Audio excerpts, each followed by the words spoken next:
In today's video, I'm going to teach you how to delete an expense in Expensify. Let's get started right from the Expensify home screen. First, open Expensify in your web browser and log into your account if you're not already signed in. Once you're in, you'll see the main dashboard where you usually manage your reports and expenses. From here, look for the option labeled Reports in the navigation menu. Go ahead and click on Reports. This area is where Expensify organizes your expenses into different reports, such as monthly summaries or trip-based reports, depending on how your company or you personally have things set up. Next, we want to switch over to the detailed list of individual expenses. On this page, click on Expenses. This takes you to a view where all your expenses are listed line by line. You should see information like the merchant name, date, backy, amount, and category for each expense. Now to delete an expense, start by selecting it. To do that, find the expense you want to remove and click on the small box beside it.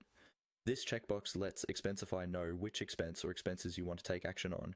You can select just one expense, or multiple expenses if you want to delete more than one at a time, as long as they are eligible to be deleted.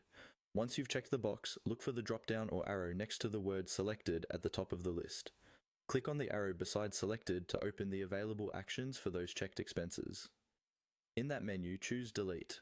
When you click Delete, Expensify will usually ask you to confirm. You'll see a prompt with a button labeled Delete Expense. Click on Delete Expense to finalize the action. Keep in mind that deleting is permanent, so make sure you're removing the correct item and that it's not part of a submitted or approved report that you still need.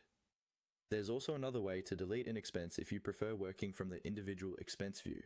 Instead of using the checkbox, click directly on the specific expense you want to remove.